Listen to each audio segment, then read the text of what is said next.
एक बार फिर से स्वागत है आप सबका आपके अपने YouTube चैनल इम्तियाज़ क्लासेस पर। मैं इम्तियाज़ उम्मीद करता हूँ आपकी पेट की तैयारी बहुत ही ज़ोर और शोर से चल रही होगी, क्योंकि अब आज से सिर्फ और सिर्फ 9 से 10 दिन बच पाते हैं। तो ये जो लास्ट 10 डेज़ की स्ट्रेटजी है कि किस तरह आप मैक्सिमम नंबर गेन कर पाएँ, किस तरह आप 90% के ऊपर या 90 परसेंटाइल के ऊपर नंबर गेन कर पाएँ, ताकि आपका पेट का जो स्कोर हो वो एक सेफ स्कोर हो और आपको एक बूस्टअप भी मिलता है, कॉन्फिडेंस भी मिलता है। इसके लिए एक स्ट्रेटेजी होना बहुत ज़रूरी है। तो अगर आज का ये वीडियो अगर आप देखते हैं, तो आज के इस वीडियो में आपको ये ज़रूर पता चल जाएगा कि किस तरह 90 प्लस स्कोर आप आसानी से अचीव कर सकते हैं। तो आज की इस वीडियो में हम सिर्फ यही नहीं और ये भी बात करेंगे कि ये पेट आपके लिए बहुत ही ज़्यादा खास क्यों होने जा रहा है। तो आइए जल्दी से शुरू करते हैं ये वीडियो, जहां आपको ये दोनों ही नॉलेज विद लॉजिक के साथ मैं देने वाला हूं, क्योंकि मैंने अपना पिछला 2021 का जो पेट का स्कोर कार्ड था वो मैं आपको बताऊंगा कि मेरा कितना रहा था और मैंने किस तरह 90% गेन किया। बहुत सारे लोगों में 90 प्लस भी थे, क्योंकि मेरी अपनी एक जॉब भी है और उस जॉब के साथ करते करते इतना मेरे लिए सफिशिएंट तो नहीं था, लेकिन मैं अनहैप्पी भी नहीं रहा। लेकिन मैं आपसे उम्मीद करता हूं अगर आपने मेरी ये बात मानी तो आप भी मेरी तरह कम से कम 90% जो परसेंटाइल है वो आसानी से गेन कर सकते हैं। तो चलिए जल्दी से शुरू करते हैं आज का ये वीडियो। तो आज की इस वीडियो को शुरू करने से पहले आपसे मैं रिक्वेस्ट करना चाहूंगा, अगर आप हमारे चैनल में नए हैं तो जल्दी से चैनल को सब्सक्राइब करें, वीडियो को लाइक करें और हाँ, शेयर करना ना भूलिएगा। चलिए बात करते हैं कि पेट 2022 की स्ट्रेटेजी के बारे में। अगर आप बात 2022 की स्ट्रेटेजी के बारे में बात करते हैं तो आपको ये पता होना चाहिए कि ये सबसे पहले पेट जरूरी क्यों है। परसेंटाइल लाना या ना लाना ये एक बात का विषय है। सबसे पहले आपको ये जानना जरूरी है आने वाले 10 दिन बाद जो पेट होने जा रहा है, ज्यादातर लोगों को बहुत दूर दूर सेंटर्स दिए गए, एडमिट कार्ड इशू हो चुके हैं। आपको ये भी खबर होगी, आपने एडमिट कार्ड देख भी लिया होगा, आपके मैसेज इनबॉक्स में भी आ गया होगा। तो वहां से देखकर बताइएगा कि आपका सेंटर कहाँ गया है। जितने लोगों का सेंटर अलग अलग जिले में गया है, प्लीज कमेंट बॉक्स में कमेंट जरूर करिएगा। अगर आप मेरे डिस्ट्रिक्ट में होंगे तो वेलकम है आपका मेरे डिस्ट्रिक्ट में। देखते हैं कौन कौन मेरे डिस्ट्रिक्ट में आया है सेंटर लेकर। बात करें अगर पेट जरूरी क्यों है, तो ये बहुत ज्यादा समझने वाली बात ये है। देखिए, आपको ये सब कुछ बहुत ऑलरेडी पता चल चुका है कि आने वाली उत्तर प्रदेश की किसी भी वैकेंसी में अगर आपको अप्लाई करना है और जॉब वो पानी है, तो ये पेट का आपके पास स्कोर कार्ड होना बहुत ज्यादा जरूरी हो गया है।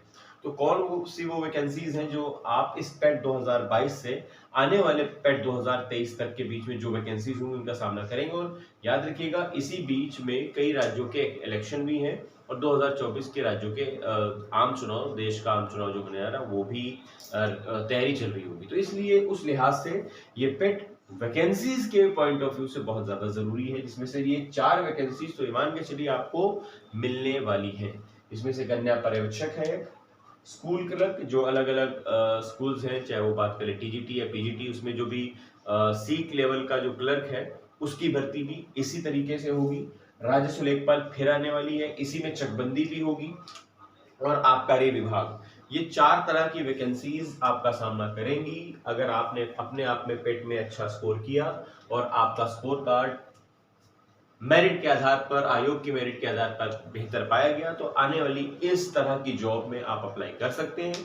उसमें फिर रिटर्न होगा, उसको भी आप क्लियर करके अपनी जॉब पा सकते हैं, जैसे इस बार भी हुआ। ठीक है, तो अब बात करते हैं हम अपने मेन मुद्दे पर कि भाई 90% से ज्यादा किस तरह लाएं।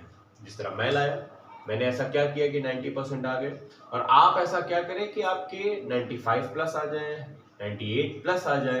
लेकिन अगर 90 प्लस आ जाते हैं तो आप सेफ जोन में पहुंच जाते हैं, वहां से आप बाहर नहीं होंगे। उसके लिए सबसे ज्यादा जरूरी है आपको ये बात समझना कि आप जो एग्जाम देने जा रहे हैं उसका लेवल क्या हो सकता है। सबसे पहले ये चीज समझिए। देखिए, उसका जो लेवल है वो एक प्री एग्जाम है।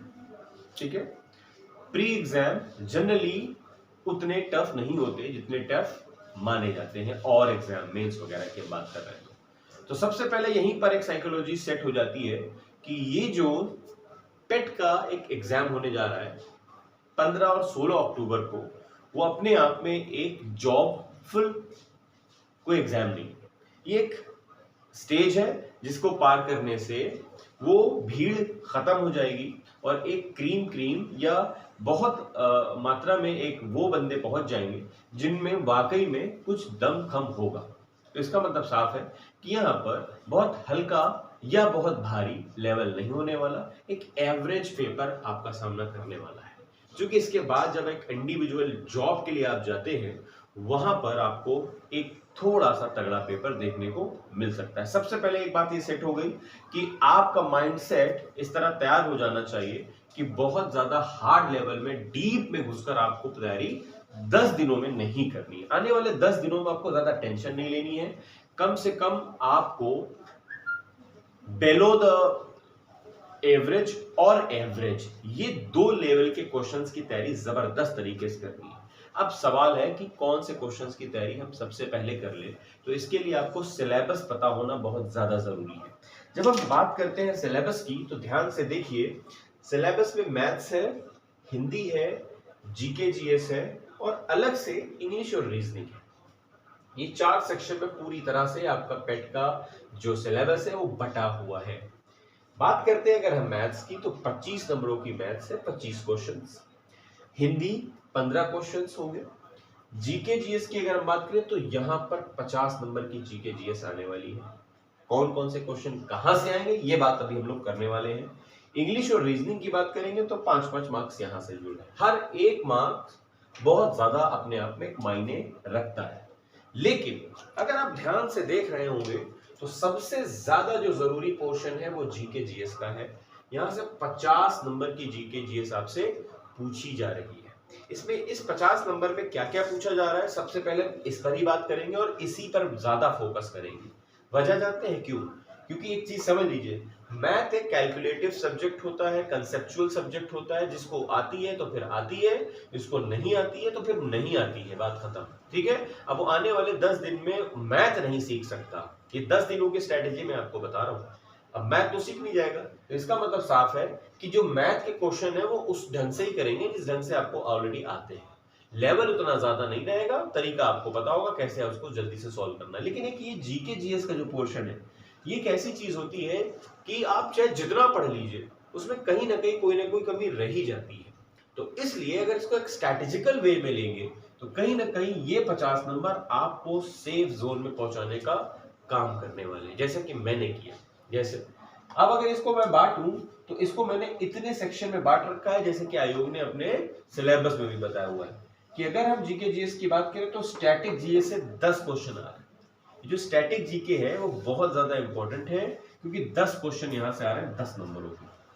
अब हम बात करते हैं करंट अफेयर्स की। जो करंट अफेयर्स के क्वेश्चंस होंगे वो भी 10 नंबरों के आने जा रहे हैं आपके पास। तो इसका मतलब ये हो गया, अगर आपको 20 नंबर चाहिए तो स्टैटिक जीके और सिर्फ करंट अफेयर्स ही मिलकर आपके 20 नंबर के क्वेश्चन बना देंगे। बात करें अगर हम हिस्ट्री की तो 5 क्वेश्चन हिस्ट्री से आ रहे हैं।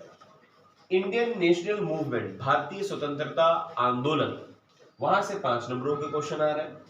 जियोग्राफी से 5 क्वेश्चन आ रहे हैं 5 नंबरों के, पॉलिटिक्स से 5, इकोनॉमिक्स से 5 और साइंस के 5। ये क्वेश्चंस अगर आप तैयार कर लेते हैं तो आप ये मान के चलिए आपका सिलेक्शन पेट में तो सेफ जोन में आप पहुंच जाइएगा। सवाल कि मुझे तो पता नहीं है कौन से आ रहे हैं, तो अंदाजा लगाइए अगर आयोग ये कह रहा है आपसे कि भाई साइंस के 5 क्वेश्चन तैयार करिए तो यहीं से आप पकड़ सकते हैं कि साइंस में बिलो द एवरेज और एवरेज अगर आपने पढ़ाई कर ली तो आपने ये जंग जीत ली। क्योंकि 5 क्वेश्चन साइंस में पूछने हैं तो इसका मतलब ये हुआ 3 तो बहुत आसान से मिल सकते हैं, जो बेसिक नॉलेज होती है वो, एक आध थोड़ा सा अबव द एवरेज जा सकता है। उसके लिए आपको जब आप पेजेस पलटते हैं बुक्स के, नोट्स के अपने जो बनाए हैं आपने, वहां पर वो कहीं ना कहीं टकराएगा जरूर। बात समझ में आ गई? उसी तरह जब आप देखते हैं करंट अफेयर्स की तो पिछले 7 से 8 महीने में जितनी भी करंट अफेयर्स आपने नोट्स बनाए हैं, जो आपने पढ़ा है, बस उतना पढ़ लीजिएगा आपका काफी। लेकिन याद रखिएगा करंट अफेयर्स में भी वही चीज जोड़िएगा जो आपका एक जीके स्टैटिक जीके रिलेट करता हो, जिससे आपका कोई एक नॉलेज एनहांस होता हो, सिर्फ करंट अफेयर्स ना बनती हो, क्योंकि पिछली बार 2021 में इस तरह के करंट अफेयर्स के क्वेश्चन ज्यादा थे जिससे कोई जीके इन्वॉल्व होता हो, जिससे कोई एक नॉलेज एनहांस होती, सिर्फ करंट अफेयर्स नहीं। इस बार भी मुमकिन है कि ऐसे क्वेश्चन ज्यादा आए। अभी हम बात कर लेते हैं, ये अगर 50 क्वेश्चन इस तरह तैयारी करते हैं तो आपको जरूर फायदा मिलेगा। टारगेट बनाकर कि मेरा टारगेट है हिस्ट्री के हमको 5 क्वेश्चंस सामना करना है, तो आपने हिस्ट्री के अलग अलग चैप्टर्स को उठाकर इस तरह तैयारी करनी है कि आपने 3 क्वेश्चन तो आसान पाने वाले हैं, तो बेसिक कंसेप्ट आपका जरूर क्लियर होना चाहिए। ठीक है, अभी हम बात करते हैं मैथ्स की। मैथ्स को भी आप स्ट्रेटेजिकली कर सकते हैं। कैसे? देखिए 10 क्वेश्चन तो यहां से ग्राफ के आएंगे, बस टेबल के 10 क्वेश्चन आएंगे, बाकी नॉर्मल अरिथमेटिक जो है वो 5 नंबरों के आने वाली है। अब यहां पर जो ग्राफ के क्वेश्चंस होंगे उसके अंदर परसेंटेज, उसके अंदर प्रॉफिट एंड लॉस, उसके अंदर अंदर आप देखेंगे तो रेशियो एंड प्रोपोर्शन, और अलग अलग टॉपिक इसी तरह आपसे इन्वॉल्व कराकर पूछे जाने वाले हैं। ग्राफ और टेबल के अंदर दोनों, जिसमें से प्रॉफिट एंड लॉस और परसेंटेज की वैल्यू ज्यादा हो जाती है, इसलिए अच्छे से पढ़िए। और साझा भी कभी कभी ज्यादा पूछा जाता है। तो ये जो 4-5 टॉपिक हैं, जिसमें से साझा है, पार्टनरशिप है, मतलब पार्टनरशिप है, रेशियो प्रोपोर्शन है, और बात करें अगर हम परसेंटेज की, प्रॉफिट एंड लॉस की, ये 4 से 5 टॉपिक बहुत इंपॉर्टेंट है। ये ग्राफ में और टेबल में बहुत ज्यादा इंपॉर्टेंट होते हैं, बहुत अच्छे से पढ़िए। अलग से भी पूछा जा रहा है, जिसमें से सिलेबस आपका दिखाया गया है, वहां से आप अलग अलग चैप्टर्स को एक बार रिवाइज कर सकते हैं। बात करें अगर हिंदी की, तो हिंदी में देखिए 2 गद्य आने जा रहे हैं, जिसमें से 5-5 नंबरों के 2 गद्य होंगे। गद्य का मतलब एक पैसेज होगा, उस पैसेज को आपने पढ़ना है, उस पैसेज को पढ़कर आपने आंसर दे देना है। बहुत आसान सा एक तरीका होता है, जिसमें से आप 9 से 10 नंबर आसानी से पा सकते हैं। नहीं 10 तो 9 तो आपके 100% आ जाने चाहिए। ये प्रैक्टिस पर डिपेंड करता है, कितनी प्रैक्टिस करते हैं। फिर 5 नंबर व्याकरण के हैं, जो व्याकरण आपको सिलेबस में बताई गई है, पहले मैंने वीडियो बताया हुआ था, जिसमें से संज्ञा से अवयव तक जो भी टॉपिक्स बनते हैं, अलंकार, ये सारी चीजें आपको वहां पर तैयार करके ले जानी होगी।